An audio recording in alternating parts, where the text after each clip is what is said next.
Hello friends, आपका स्वागत है हेलिक्स क्लासेस में। आज का हमारा टॉपिक है ह्यूमन एक्सक्रीशन। ठीक है। अभी तक हम लोगों ने क्या क्या पढ़ा है? हमने क्या पढ़ा? डाइजेशन पढ़ा। ठीक है। डाइजेशन से क्या हुआ? जो भी हमारा कॉम्प्लेक्स चीज़ें थी उसे सिंपल फॉर्म में कन्वर्ट करा गया।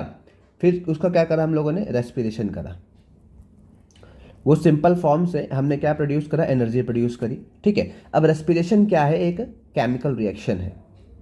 क्या है ये? केमिकल रिएक्शन है। ठीक है। इसमें से हमारा वेस्ट प्रोडक्ट क्या निकलता है? CO2 निकलता है। ठीक है। जिसको हम बॉडी से बाहर भेज देते हैं, किसके द्वारा? ब्रीथिंग के द्वारा। ठीक है। अब ये जो केमिकल रिएक्शन है इसको हम कहते हैं मेटाबॉलिज्म। ठीक है। तो मेटाबॉलिज्म मतलब ये होता है कि आपकी बॉडी में जितनी भी केमिकल रिएक्शन हो रही है उसे क्या कहते हैं हम लोग? मेटाबॉलिज्म कहते हैं। तो ये तो हो गया गैसियस वेस्ट जो था। ये हमारा कौन सा वेस्ट है? हमारा है गैसियस वेस्ट। गैसियस वेस्ट को हमने बॉडी से बाहर निकाल दिया with the help of our lungs. पर अब जो गैसियस वेस्ट नहीं है या हमारे लंग्स के द्वारा उसको बाहर बॉडी से नहीं निकाल सकते हैं, और भी प्रकार के वेस्ट होते हैं जिसे कहते हैं हम लोग मेटाबॉलिक वेस्ट। क्या कहते हैं उसको? Metabolic waste. उसको बॉडी से कैसे बाहर निकालेंगे? तो उसको हम अपने ब्लड के द्वारा हम किडनी तक लेके जाते हैं, और वहाँ पे किडनी क्या करता है? उसको फिल्ट्रेशन करता है, मतलब ब्लड को अलग करता है, और जो हार्मफुल चीज़ें होती हैं उनको अलग करता है। मतलब मेटाबॉलिक वेस्ट को वहाँ से वो सेपरेट करता है हमारे ब्लड में से। किडनी किडनी हमारी फिर उसको सेपरेट करके हमारे ब्लैडर में उसको स्टोर करता है, फिर हम उसे बॉडी से बाहर निकाल देते हैं। ठीक है। तो अब हम पढ़ेंगे excretion system in human beings. तो हमारा टॉपिक होगा हमारा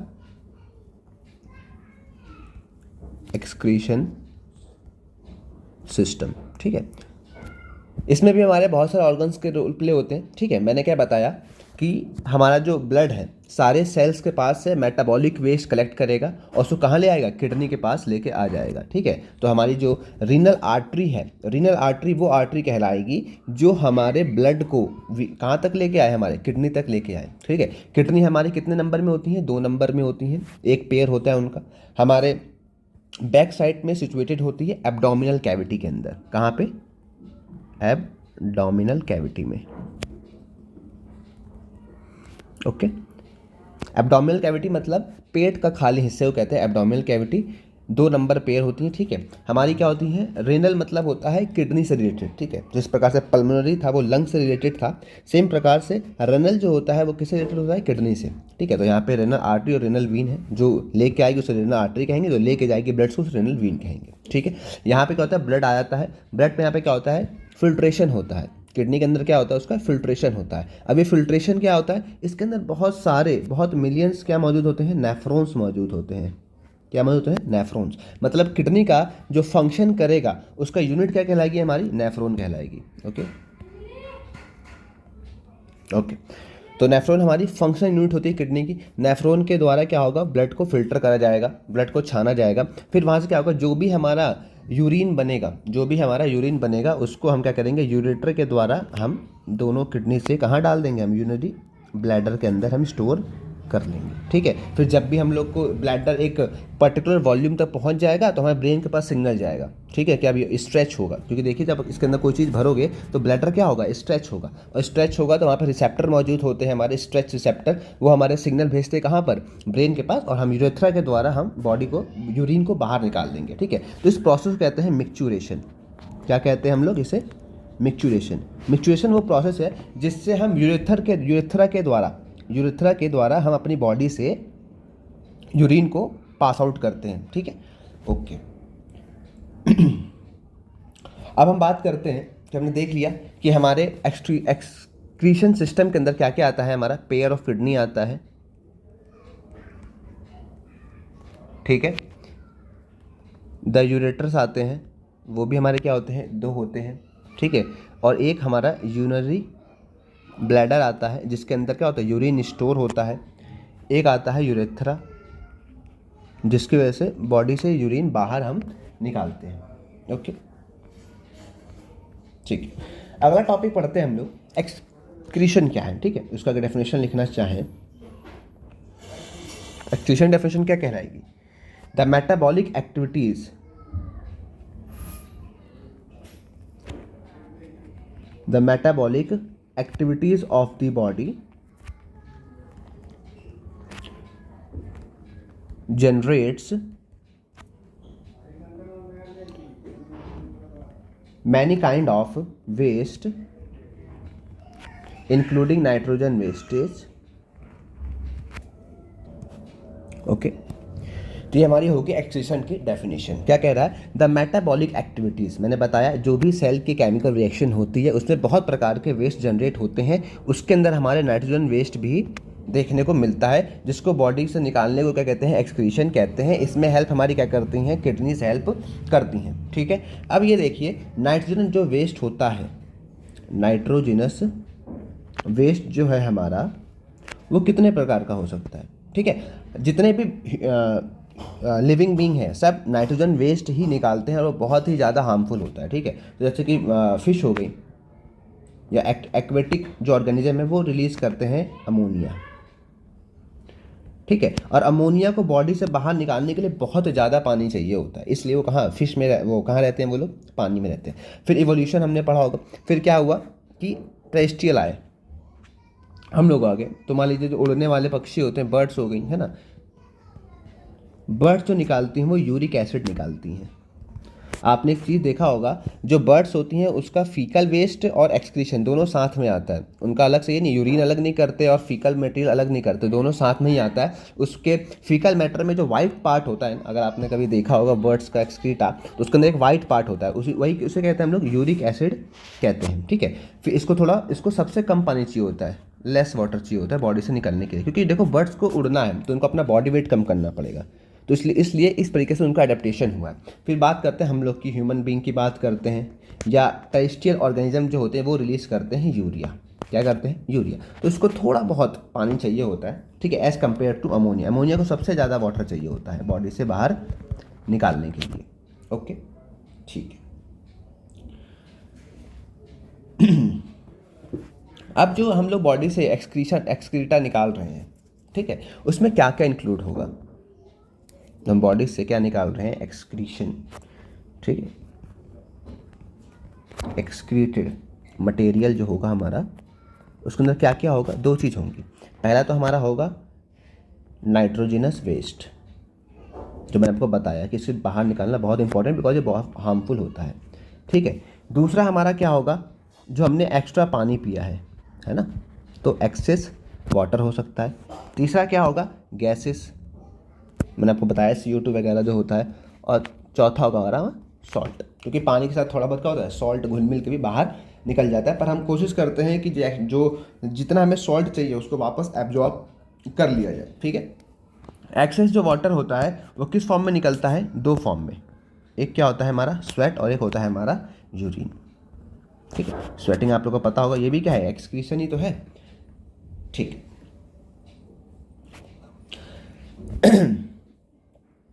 अब जो ह्यूमन एक्सक्रीशन सिस्टम है वो किस किस चीज़ों में हेल्प करता है ना? तो हमारा बता दिया मैंने, हमारे बॉडी का वाटर लेवल को मेंटेन करता है ना? तो अगर एक्सक्रीशन सिस्टम की बात करी जाए,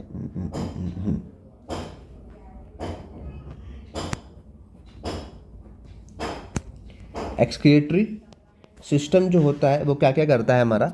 एक तो क्या करता है हमारा? वाटर लेवल को मेंटेन करता है। ठीक है, दूसरा क्या करता है हमारा? pH इक्विलिब्रियम करता है, मतलब ना ज़्यादा एसिडिक हो ना ज़्यादा बेसिक हो। ठीक है, फिर हमारा ऑस्मोटिक प्रेशर को भी ये बैलेंस करता है। ऑस्मोसिस आपको पता होगा, वाटर का मूवमेंट को ऑस्मोसिस कहा जाता है।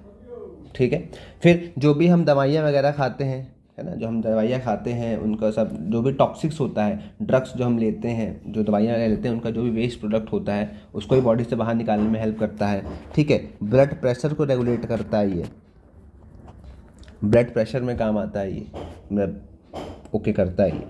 ठीक है, अब देखते हैं कि यूरिन बनता कैसे है। ठीक है, मैंने आपको बताया था कि जो भी हमारा ब्लड होता है वो कहाँ आता है? हमारे किडनी के पास आता है। ठीक है। किडनी क्या करता है, उसको फिल्टर करता है। फिल्टर मतलब कि ब्लड को अलग करता है और जो वेस्टफुल प्रोडक्ट्स हैं उनको अलग करता है, ठीक है। तो ये किडनी के अंदर क्या होते हैं, बहुत सारे क्या मौजूद होते हैं, नेफ्रॉन्स मौजूद होते हैं। क्या मौजूद है, नेफ्रॉन्स मौजूद होते हैं, जो बेसिकली असलियत में यही काम करते हैं, यही क्या करते हैं, चीज़ों को फिल्टर करते हैं। तो इसका स्ट्रक्चर समझते हैं। तो आपके जो लेफ्ट साइड में स्ट्रक्चर दे रखा है वो एक नेफ्रॉन का स्ट्रक्चर है। ये जो स्ट्रक्चर है वो क्या है, एक नेफ्रॉन का स्ट्रक्चर, ठीक है।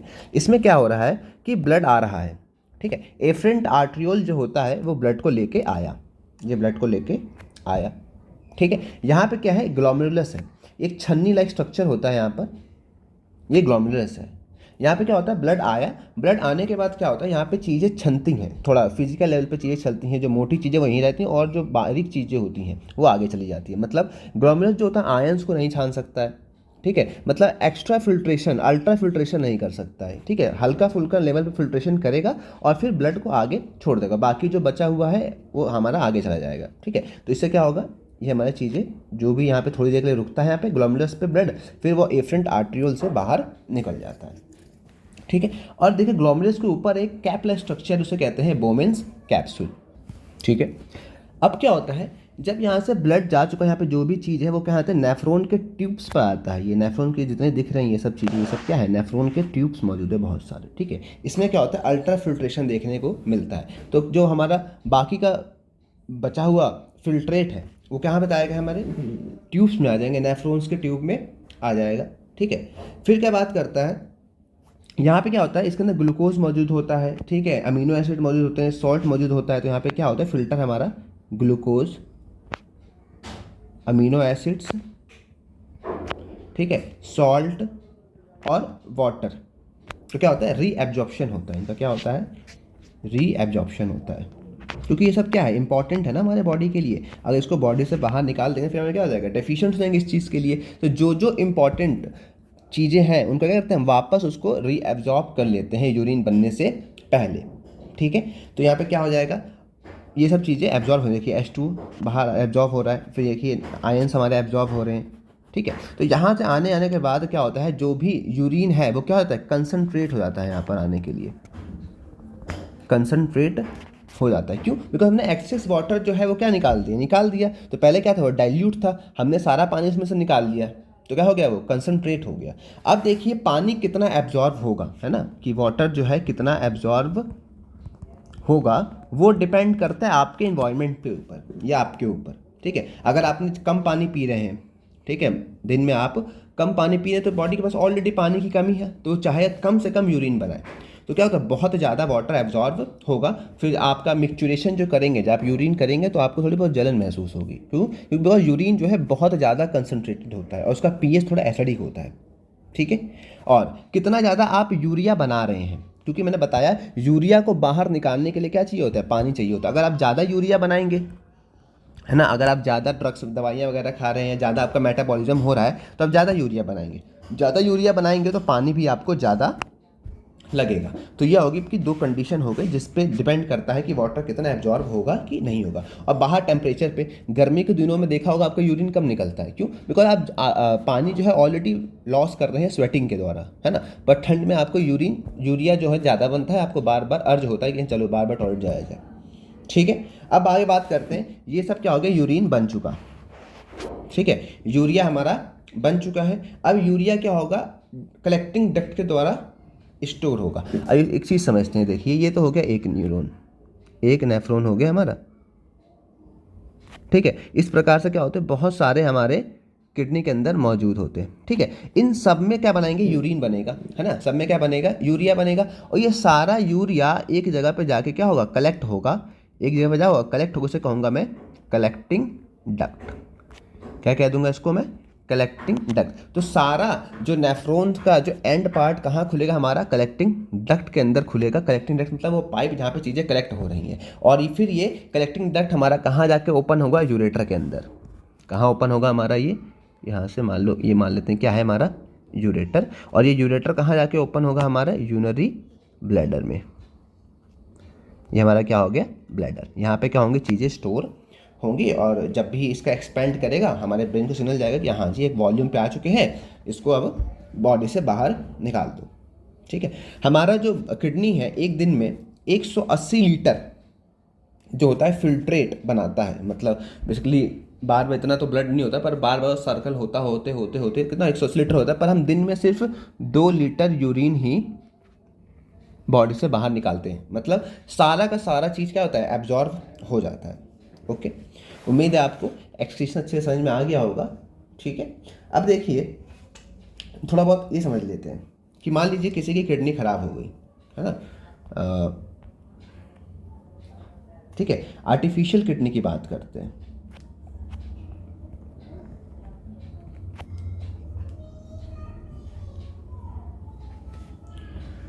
उससे पहले आपको एक चीज़ बता देते हैं, है ना। नेफ्रॉन का फंक्शन भी बता देते हैं। नेफ्रॉन के फंक्शन क्या होंगे।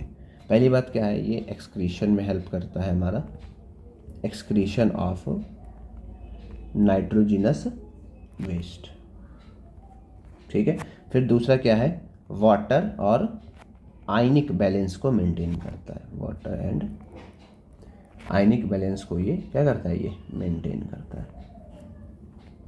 ओके, अब हमारे नेफ्रॉन में क्या क्या आते हैं, हमारे 3 चीज़ आती थी। अगर इस नेफ्रॉन की बात करें तो पहला हमारा आता है ग्लोमेरुलर फिल्ट्रेशन। ठीक है, फिर हमारा आता है ट्यूबुलर रीएब्जॉर्प्शन, फिर हमारा आता है सिक्रीशन। ठीक है, ग्लोमेरुलर फिल्ट्रेशन क्या होता है, मैंने आपको बताया था कि हमारा जो हमारा डायग्राम जो होता है नेफ्रॉन का कुछ प्रकार से होता है ना।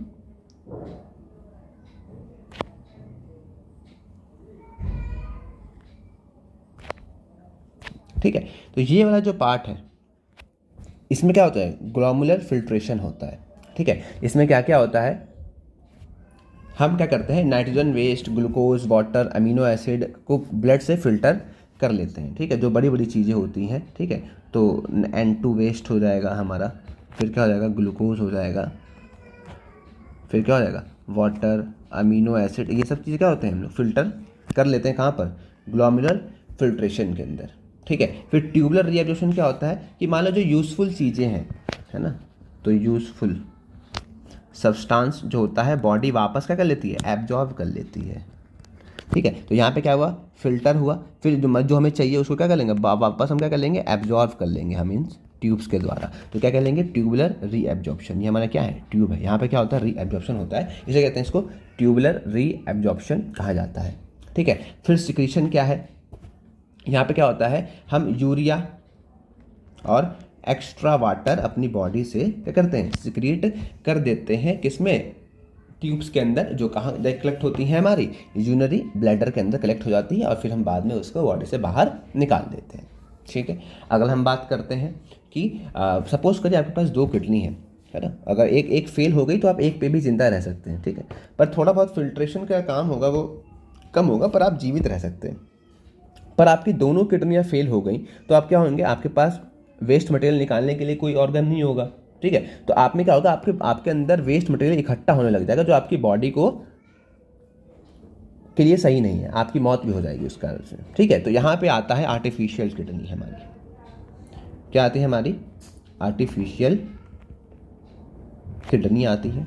ठीक है, इसको कहते हैं हम लोग हीमोडायलिसिस। ये जो प्रोसेस होता है जिसके द्वारा हम एक मशीन के द्वारा हम ब्लड को क्या करते हैं, फिल्टर करते हैं, उसमें से क्या निकालते हैं, नाइट्रोजन वेस्ट को बॉडी से बाहर निकालते हैं, इसको कहते हैं हम लोग हीमोडायलिसिस। ठीक है, तो क्या करेंगे, ये एक प्रोसेस है जिसमें क्या करते हैं, प्यूरिफाइंग करते हैं ब्लड का, purifying of blood bye an artificial kidney. Okay, ये कब होता है, जब हमारी किडनी फेल हो जाती है, तो इसमें बड़ी सी मशीन आती है, उसके अंदर हमारे ब्लड को वहाँ पे ले आया जाता है, और वहाँ से सेम टू सेम सारा फंक्शन वैसे होता है किडनी से, पर वो क्या होता है, बॉडी के बाहर होता है, ये बॉडी के बाहर होता है। फिर प्लांट के अंदर एक्सक्रीशन कैसे होता है, मैंने आपको कल लेक्चर में बता दिया था, तो यहाँ पे है अगला टॉपिक, वही सुना देते हैं थोड़ा बहुत, प्लांट एक्सक्रीशन। ठीक है, तो जो भी प्लांट एक्सक्रीटा करता है वो कैसे करता है, हमारा जो हमारा उसका जो गैसियस वेस्ट है ना, जो हमारा क्या है, उसका गैसियस वेस्ट है, उसको तो निकाल देता है स्टोमेटा के द्वारा। किससे निकाल देता है, स्टोमेटा के द्वारा। फिर जो एक्स्ट्रा पानी है है ना। तो एक्स्ट्रा वाटर वो निकल जाता है इसका ट्रांसपिरेशन के द्वारा, ठीक है। तो ट्रांसपिरेशन वो प्रोसेस होता है जिसमें जो होता है पानी वाटर वेपर की फॉर्म में प्लांट से बाहर निकलता है, ठीक है, in the form of water vapour, ठीक है। अब प्लांट जो होता है अपना ओल्ड पार्ट, ओल्ड लीफ को क्या करता है, आपने देखा होगा पतझड़ में क्या होता है अपना, उसका ओल्ड जो पार्ट होता है, लीफ होता है, वो सब क्या होता है, निकल बॉडी से काट देता है। फिर आपने कई के प्लांट के ऊपर थोड़ा गम टाइप का देखा होगा, है ना, उसे क्या कहते हैं, रेजिन कहते हैं। गम जो स्टेम होता है ना, मतलब बार्क, ये ब्राउन कलर का बार्क होता है, वहाँ पे थोड़ा थोड़ा सा ब्राउन ब्राउन सा लिक्विड निकलता है, वो भी क्या है, एक प्लांट का वेस्ट मटेरियल है, ठीक है। तो ये हो गया हमारा एक्सक्रीशन के बारे में टोटल। उम्मीद है आपको लेक्चर पसंद आया हो। लेक्चर पसंद आया तो चैनल को सब्सक्राइब करें, लाइक करें, कमेंट करें और अपने फ्रेंड्स में इसको शेयर करें। Okay, thank you.